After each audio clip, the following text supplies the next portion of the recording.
Assalamualaikum ya akhi ya ukhti. Assalamualaikum ya akhi ya ukhti.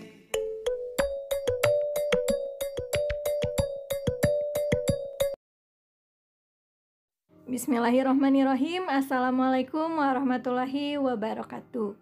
Halo para pelajar SMK kelas 10. Salam Historia. Gimana nih kabar kalian hari ini? Semoga kalian selalu dalam keadaan sehat dan tetap semangat belajarnya meskipun dari rumah. Gimana, sudah siap belum nih belajar sejarah?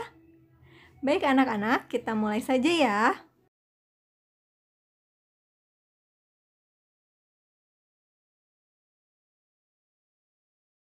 Baik, nah, kalau minggu lalu kita sudah membahas ancaman disintegrasi berdasarkan ideologi, diantaranya ada pemberontakan PKI Madiun, DITII, G30S PKI. Hari ini yang akan kita bahas adalah ancaman disintegrasi bangsa yang berkaitan dengan kepentingan dan pemerintahan.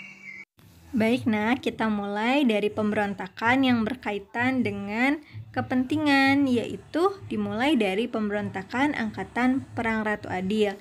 Selanjutnya nanti ada Andi Ajis, kemudian ada juga RMS. Baru nanti setelah itu yang terakhir yang akan kita bahas adalah yang berkaitan dengan sistem pemerintahan.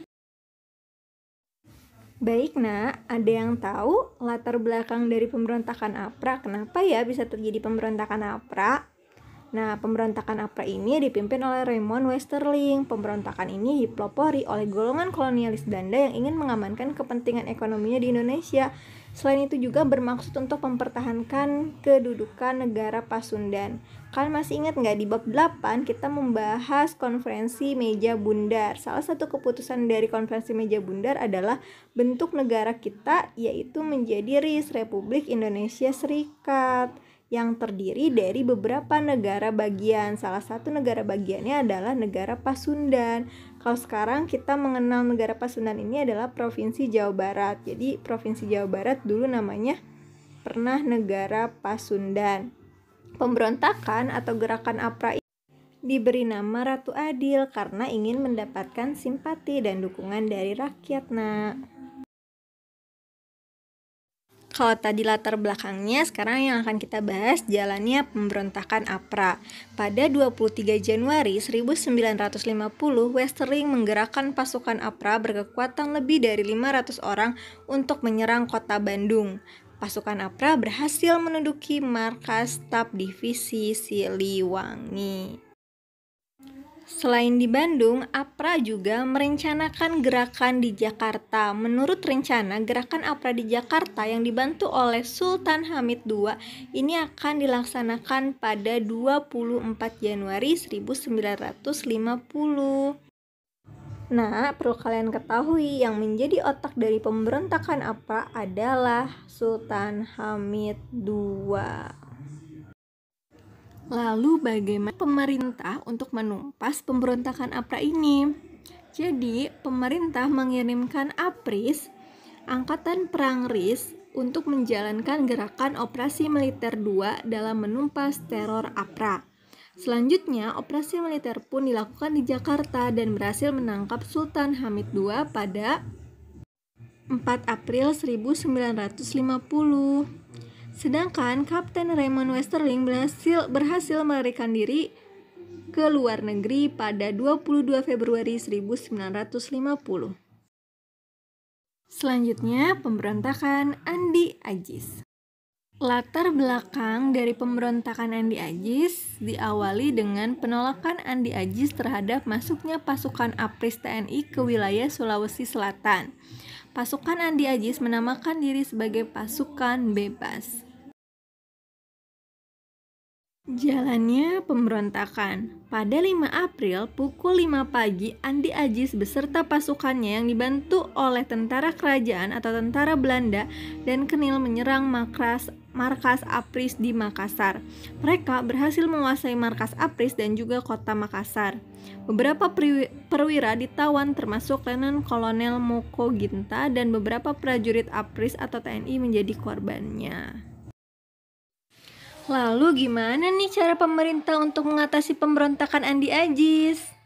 Pada 8 April 1950, pemerintah pusat RIS kemudian mengeluarkan ultimatum yang berisi memerintahkan kepada Andi Aziz agar melaporkan diri dan mempertanggungjawabkan perbuatannya ke Jakarta dalam tempo 4 kali 24 jam. Tapi ternyata setelah batas waktu ultimatum, ternyata ini tidak dipenuhi oleh Andi Aziz, sehingga pemerintah mengirimkan pasukan ekspedisinya di bawah pimpinan Kolonel Alek Kawilarang. Pada tanggal 26 April 1950, seluruh pasukan mendarat di Makassar dan terjadilah pertempuran. Setelah terjadinya pertempuran selama 2 hari, pasukan yang mendukung gerakan Andi Aziz yakni KNIL meminta berunding. Pada 8 Agustus 1950 terjadi kesepakatan antara Kawilarang dan Mayor Jenderal Sevelar dari KNIL yang isi kesepakatannya penghentian tembak-menembak, KNIL harus meninggalkan Makassar. Akhirnya Andi Aziz dapat ditangkap dan diadili di Pengadilan Militer Yogyakarta pada tahun 1953 dan dijatuhi hukuman selama 15 tahun penjara. Baik, nah kita lanjutkan ke pemberontakan selanjutnya, yaitu Pemberontakan Republik Maluku Selatan atau disingkat RMS. Baik, nah kita mulai dari latar belakang. Pemberontakan RMS ini dipimpin oleh Dr. Christian Robert Stefan Soumukil. Pemberontakan ini berupa gerakan separatis yang menolak integrasi dan ingin membentuk negara sendiri yang lepas baik dari negara Indonesia Timur maupun NKRI.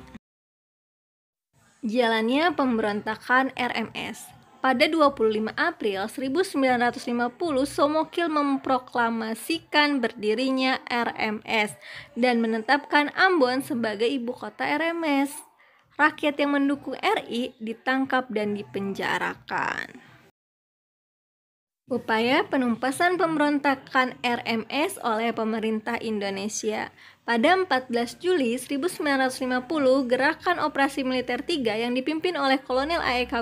Kawilarang dilaksanakan untuk menumpas RMS. Salah seorang prajurit TNI, Letnan Kolonel Slamet Riyadi, tewas dalam perjuangan merebut benteng New Victoria. Pada 28 September 1950, pasukan APRIS berhasil menguasai kembali kota Ambon dan situasi kembali kondusif.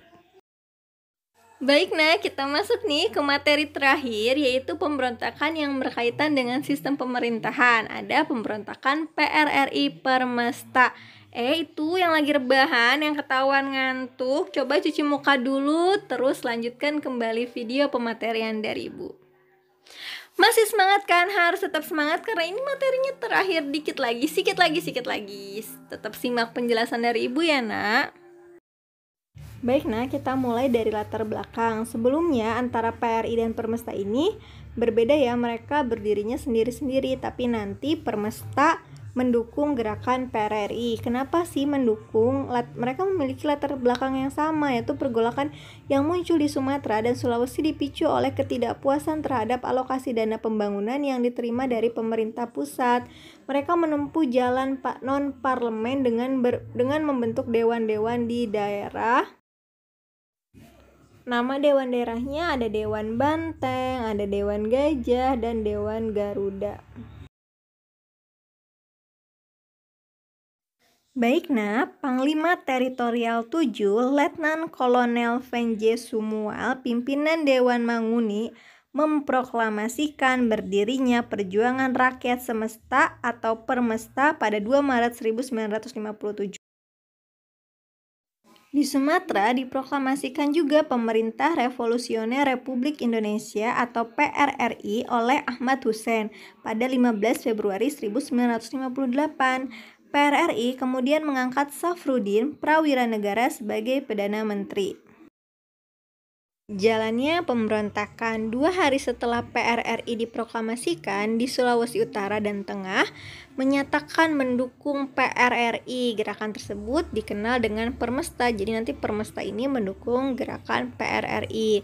5 hari sebelum PRRI berdiri pada 10 Februari 1958, Kolonel Ahmad Hussein berpidato di depan masyarakat dan menyampaikan ultimatumnya kepada pemerintah pusat yang isinya 1. Kabinet Juanda harus menyerahkan mandatnya kepada presiden dalam waktu 5 kali 24 jam atau presiden yang mencabut mandat tersebut, dan presiden menugaskan Hatta dan Sri Sultan Hamengkubuwono IX untuk membentuk Jaken Kabinet. Upaya penumpasan pemberontakan PRI Permesta. Kita mulai dulu dari pemberontakan PRRI. Gimana sih cara pemerintah untuk menumpas pemberontakan PRRI ini? Yaitu dilakukan dengan jalan damai dulu, tetapi mengalami kebuntuan. Kemudian pemerintah terpaksa melakukan operasi militer. Berikut operasi militer yang dilakukan untuk menumpas PRRI, diantaranya ada Operasi Tegas, Operasi 17 Agustus, Operasi Sabta Marga, dan ada juga Operasi Sadar. Seluruh operasi di Sumatera tersebut dapat diakhiri setelah Ahmad Hussein secara resmi menyerah pada tanggal 29 Mei 1958.